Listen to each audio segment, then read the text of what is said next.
Chapter 2. The following document, classified top secret by the US Department of Defense, was released to the public in 1986 through the Freedom of Information Act. The document is now kept in the National Archives in Washington, D.C. and can be accessed there.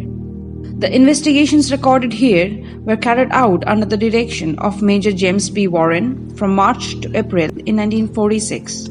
The field investigation in name-deleted country, Yamanashi Prefecture, was conducted by Second Lieutenant Robert O'Connor and Master Sergeant Harold Katayama.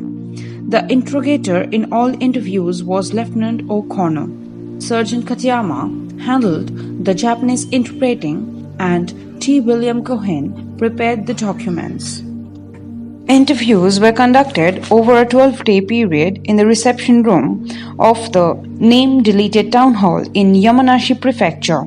The following witnesses responded individually to Lieutenant O'Connor's questions: a female teacher at the deleted town, deleted country public school, a doctor residing in the same town, 2 patrolmen assigned to the local police precinct, and 6 children. The appended 1:10,000 and 1:2,000 maps of the area in question were provided by the Topographic Institute of Ministry of Home Affairs. U.S. Army Intelligence Section MIS report dated May 12, 1946. Title: Report on the Rice Bowl Hill Incident, 1944. Document number PTYX 722-8936745-42216 WWN. The following is a taped interview with Setsuko Okamoshi, 26, teacher in charge of the 4th grade pre-class at the public school in deleted town, deleted country.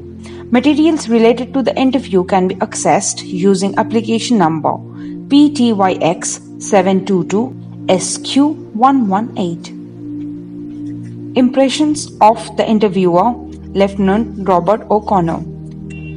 Setsuko Okamoshi is an attractive, petite woman, intelligent and responsible. She responded to the questions accurately and honestly. She still seems slightly in shock though from the incident. As she searched her memory, she grew very tense at times, and whenever this happened, she had a tendency to speak more slowly. I think it must have been just after 10 in the morning when I saw a silver light far up in the sky. A brilliant flash of silver, that's right. It was definitely light reflecting off something metal. That light moved very slowly in the sky from east to west. We all thought it had to be a B-29. It was directly above us, so to see it, we had to look straight up. There was a clear blue sky, and the light was so bright, all we could see was that silver duralumin-like object. But we couldn't make out the shape, since it was too far up. I assumed that they couldn't see us either, so we weren't afraid of being attacked or having bombs suddenly rain down on us. Dropping bombs in the mountains here would be pretty pointless anyway. I reckon the plane was on its way to bomb some large city somewhere, or maybe on its way back from a raid. So we kept on walking. All I thought was how that light had a strange beauty to it. According to military records, no US bombers or any other kind of aircraft were flying over that region at the time. This is around 10 a.m. on November 7, 1944. But I saw it clearly, and so did the children in my class. All of us thought it had to be a B-29. We had all seen many formations of B-29s, and those are the only kind of planes that could possibly fly that high. There was a small airbase in our prefecture, and I had occasionally seen Japanese planes flying, but they were all small and could never fly as high as what I saw.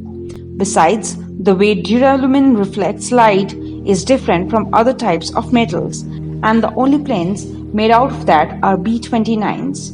I did think it was a little strange though, that it was a plane flying all by itself, not part of a formation. Were you born in this region? No, I was born in Hiroshima. I got married in 1941, and that's when I came here. My husband was a music teacher in a junior high school in this prefecture. He was called up in 1943 and died fighting in Luzon in June of 1945.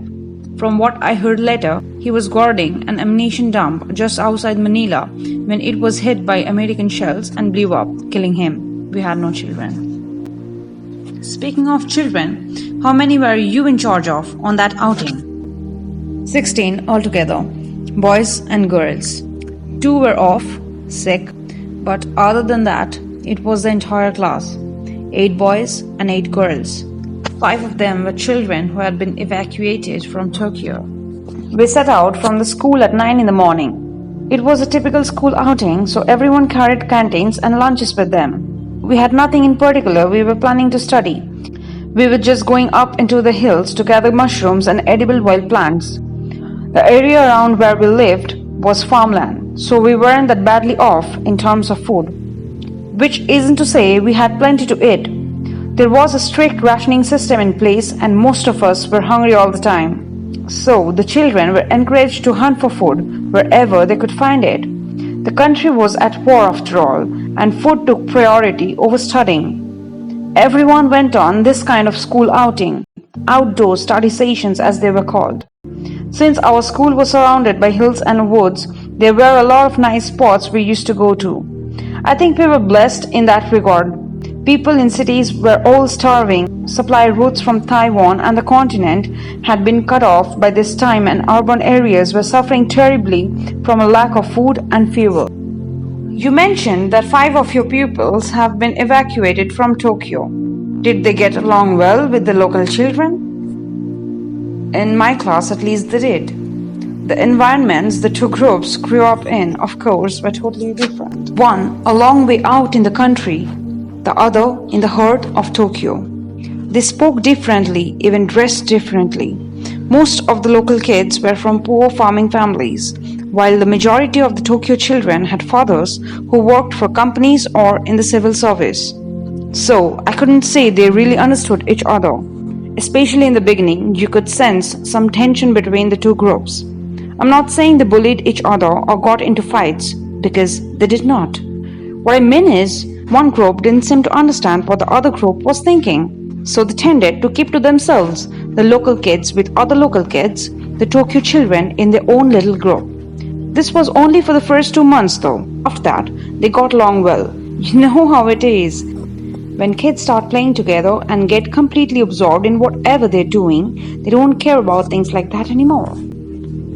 I'd like you to describe in as much detail as you can the spot where you took your class that day. It was a hill we often went to on outings. It was a round hill shaped like an upside down. We usually call it Owanyama, note the rice bowl hill. It was a short walk to the west of the school and wasn't steep at all, so anybody could climb it. At the children's pace, it took somewhere around 2 hours to get to the top. Along the way, they'd search the woods for mushrooms and we'd have a simple lunch. The children, naturally, enjoyed going to these expeditions much more than staying in our classroom studying. The glittering airplane we saw way up in the sky reminded us for a moment of the war, but only for a short time, and we were all in a good mood. There wasn't a cloud in the sky, no wind, and everything was quiet around us. All we could hear were birds chirping in the woods. The war seemed like something in a faraway land that had nothing to do with us. We sang songs as we walked up the hill, sometimes imitating the birds we heard. Except for the fact that the war was still going on, it was a perfect morning. It was soon after you observed the airplane-like object that you went into the woods, correct? That's correct. I'd say it was less than 5 minutes later that we went into the woods. We left the main trail up the hill and went along a trampled down path that went up to the slope of the woods. It was pretty steep. After we had been going for about 10 minutes, we came to a clearing, a broad area as flat as a tabletop. Once we had entered the woods, it was completely still, and with the sun blocked out, it was chilly. But when we stepped into the clearing, it was as if we were in a miniature town square, with the sky bright above us. My class often stopped at this spot whenever we climbed Owanyama. The place had a calming effect, and somehow made us feel nice and cozy. We took a break once we reached the square, putting down our packs, and then the children went into the woods in groups of 3 or 4 in search of mushrooms. I insisted that they never lose sight of one another. Before they set out, I gathered them all together and made sure they understood this. We know this place well, but it was wood after all, and if any of them got separated and lost, we would have a hard time finding them. Still, you have to remember these are small children, and once they start hunting mushrooms, they tend to forget this rule. So I always made sure that as I looked for mushrooms myself, I kept an eye on them and a running head count. It was about 10 minutes or so after we began hunting mushrooms that the children started to collapse. When I first spotted a group of 3 of them collapsed on the ground, I was sure they had eaten poisonous mushrooms. There are a lot of highly toxic mushrooms around here.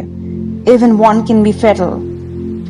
The local kids know which ones not to pick, but a few varieties are hard to distinguish. That's why I always warned the children never to put any in their mouths until we got back to school and had an expert check them. But you can't always expect kids to listen, can you?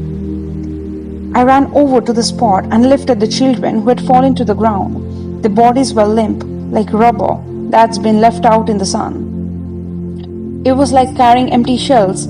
The strength was strained from them. But they were breathing fine. The pulses were normal, and none of them had a temperature. They looked calm, not at all like they were in any pain. I ruled out things like bee stings or snake bites. The children were simply unconscious. The strangest thing was their eyes.